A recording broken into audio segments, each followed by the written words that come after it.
All right, let's go to line number one. Welcome back to the show, Hasan Solomon, who is the International Association of Machinists and Aerospace Workers voice on Capitol Hill. He is the legislative director, been with them for about 19 years, been on the show at least once. Hey, Hasan, welcome back to the broadcast. Thanks for joining us. Good afternoon, Flash. It's a privilege and honor to be back on the show. Well, we appreciate the Machinists as a sponsor, too. We got to mention that. You're a busy guy. Well, you're always busy, but last week, I guess that you went over to Capitol Hill and kind of shook up a couple of lawmakers saying, hey, what are you going to do for workers? Talk to me about what happened last week. That's absolutely correct, Flash. We had our National Legislative Conference on Capitol Hill at the Hyatt Regency, and we brought in over 300 Machinist Union activists from across the country to pretty much speak truth to power. As you know, during a campaign, we hear a lot of promises, and now we're trying to hold some of these elected officials accountable. We believe that we don't work for them, they work for us, and it was pretty much a performance evaluation week last week on Capitol Hill. I see you discussed trade, retirement security, pensions, good jobs, right to work. I mean, these are all issues facing workers on a daily basis. Let's talk about trade. What was the dialogue on trade? Well, first, what we wanted to do is make sure that everyone on the Hill understood that President Donald Trump did not kill the Trans-Pacific Partnership Agreement. Organized labor did. When, no one in the House or the Senate had the votes to pass it, because we stood up and we were unified and we were organized, and we made sure that anybody that supported the TPP, we would not support them. If you support an agreement to send jobs to Vietnam and Japan, we told them point blank and outright, you support those agreements, don't ask us for any support. You know, you need to call Vietnam or Japan when you want to seek political contributions. And that was the message that we gave to them, and we were successful.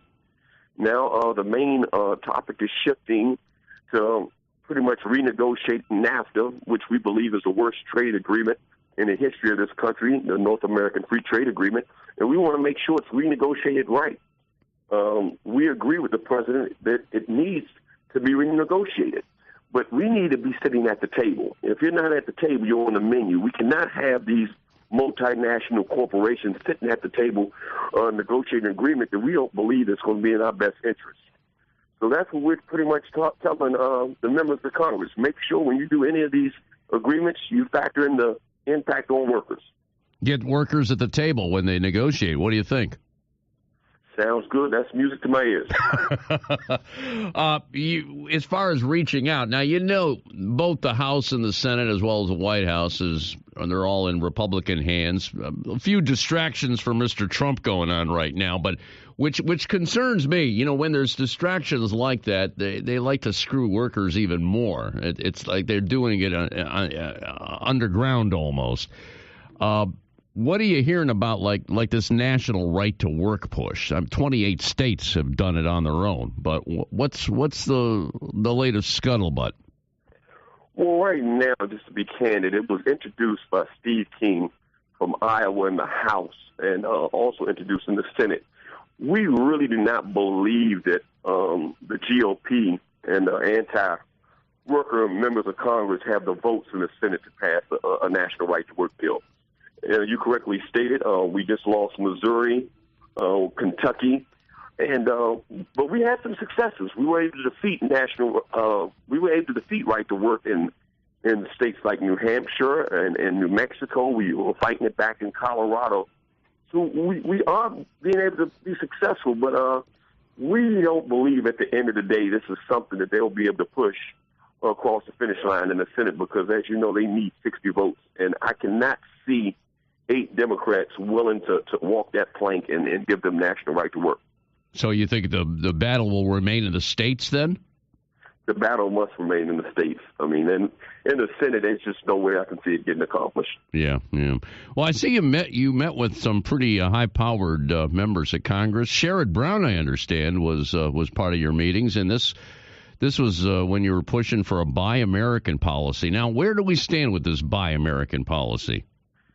Well, as you know, under government procurement, Buy America, we want real Buy America. We don't want this quote-unquote 50% of any domestic manufactured product. We want it to be 100%. I mean, these are taxpayer dollars that are going towards some of these procurements. And if it's going to be American taxpayer dollars, it should be American jobs. It should be American manufacturing. Right now, the standard is only 50%, and that just doesn't go far enough. So as far as the reaction from the members of Congress, are they supporting this kind of thing? Because you know how they talk out of both sides of their mouth. Oh, it sounds good. Buy America. Let's do that kind of thing. But when push comes to shove, it goes to the lowest bidder, and then you're dealing with countries like China. Your thoughts on that?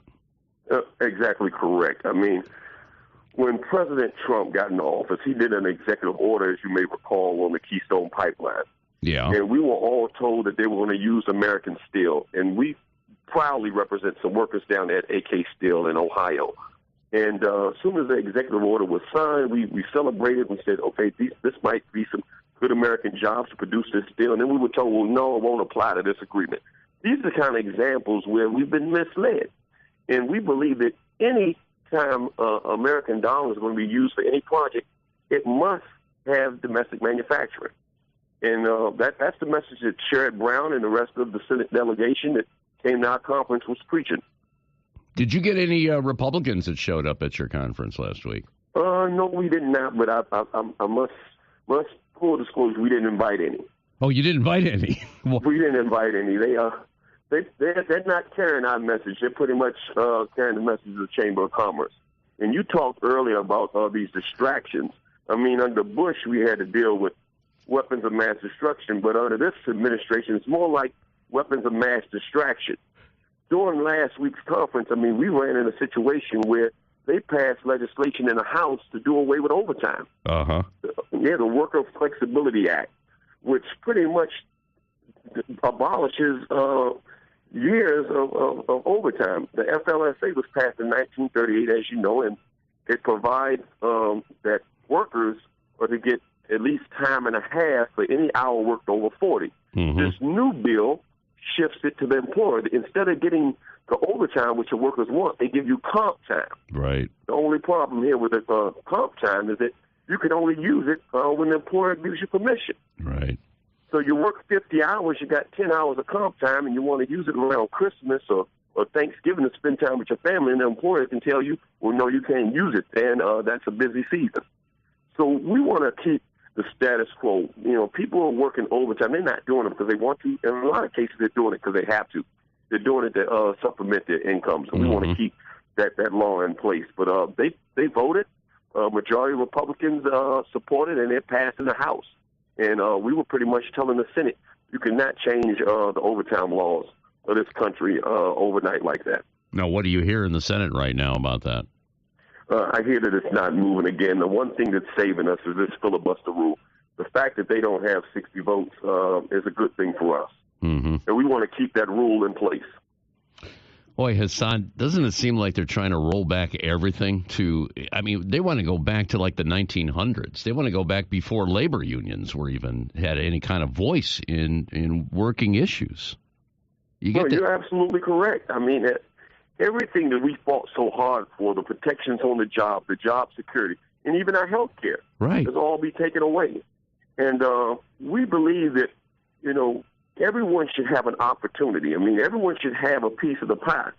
And when you're not allowed to, like I said, have a seat at the table and collectively bargain or negotiate a fair and quality agreement, then you don't have anything. Not one individual can just walk into their employer's office and say, I demand a raise or I demand good health benefits. It's the collective that made us strong, and we want to preserve that collective.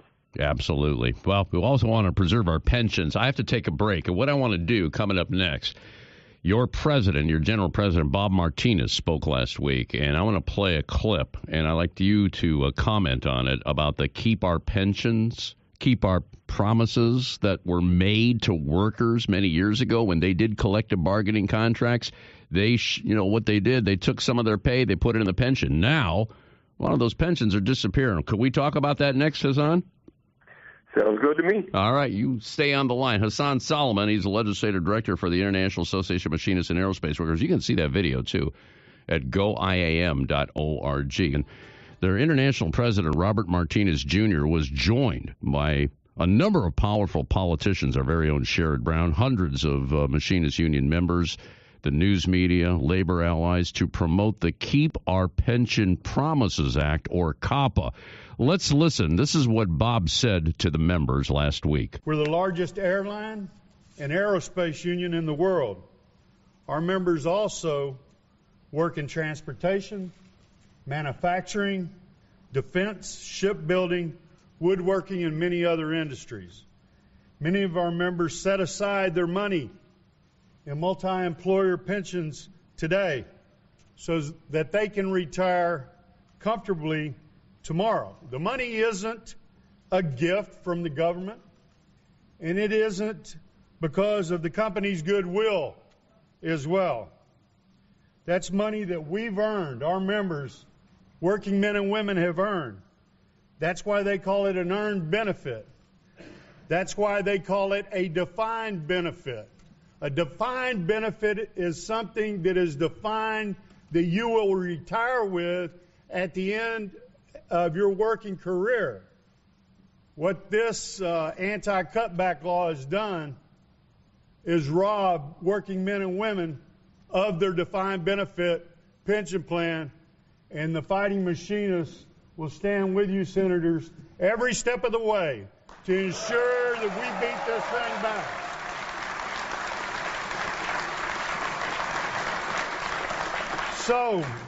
But a bunch of extremists in Congress and their buddies on Wall Street don't see it that way.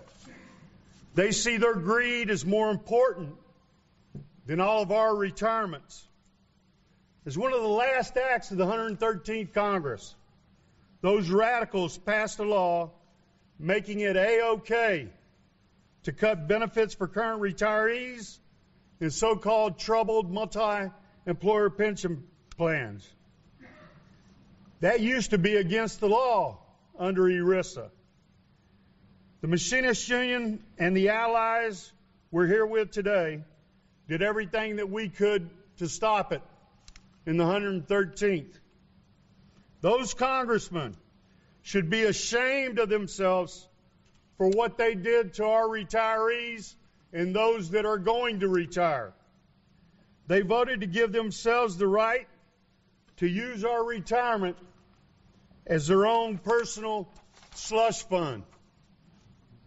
Too many Americans have already had their earned retirements ripped away from their homes, away from them through no fault of their own. Now those retirees face many hardships, including the loss of their homes, forced out on the street, again, at no fault of their own. In Texas, they call that highway robbery.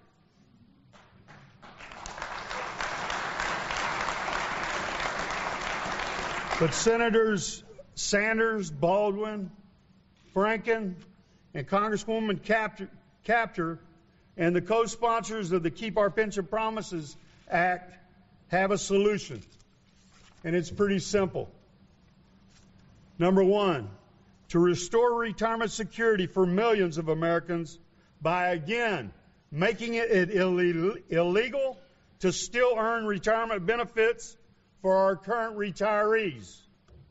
Two, to adequately fund the PBGC so that when pension funds do become insolvent through no fault of their beneficiaries, the government doesn't shake down retirees to bail them out. And three, to protect employers participating in multi-employer plans by prioritizing pension obligations during bankruptcies. That helps the remaining employers make it less likely they become responsible for underfunded plans. Machinist Union members know the benefits of a well-run multi-employer pension plan. The IAMAW National Pension Plan provides retirement security to over 90,000 retirees and beneficiaries across North America. All working families deserve this kind of security, and they certainly don't deserve to have their retirements ripped out from under them during their golden years. Every member of Congress who says they represent the middle class should join these senators to co-sponsor the Keep Our Pension Promises Act. They should step forward, because if they believe in working men and women, it is their obligation to step forward with these senators and co-sponsor this bill.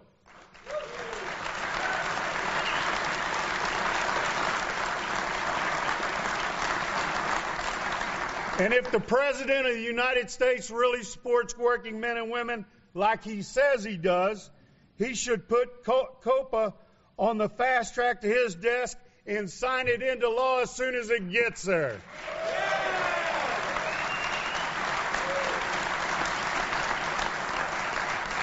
I want to personally thank the senators that are here today, especially Senator Sanders, Baldwin, Franken, and Congresswoman Capter, who is not here, for continuing to fight for my members and all working men and women across this country.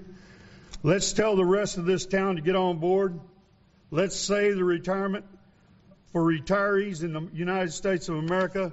And brothers and sisters, let's pass the Keep Our Pension Promises Act. God bless you all. Thank you. That was Bob Martinez, General President of the International Association of Machinists and Aerospace Workers. And joining us on our live line this afternoon is Hasan Solomon, who's a legislative director. Hasan, I want to talk about this Keep Our Pension Promises Act. And wasn't this introduced last year? And I know Sherrod Brown, our very own Marcy Capter, Tim Ryan out of Youngstown, big proponents of making sure that this becomes a reality. It was introduced before, didn't go anywhere. What do you think about it now? Where do we stand with this? Well, we have to have it. I mean, right now you have seniors losing their pensions, and the pension is a promise. And we joined Senator Bernie Sanders along with Representative Marcy Capter last week. We proudly stood by their side as they reintroduced this bill, Keeping Our Pension Promises Act of 2017, which we believe would restore the ERISA anti-cutback rule. And what this does is it pretty much prohibits trustees of a defined benefit pension plan from cutting the pensions of a retiree.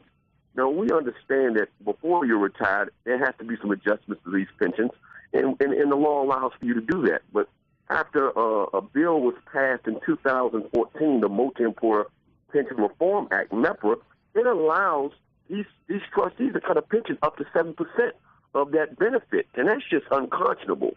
I mean, when Mike Vick got into trouble with those dogs and cruelty to those dogs, you know, he got some jail time. But we have some of these folks on Wall Street who are cutting our pensions. I mean, they should go to jail for cruelty to retirees. And the Machinist Union, along with the labor movement, is not going to stand for this.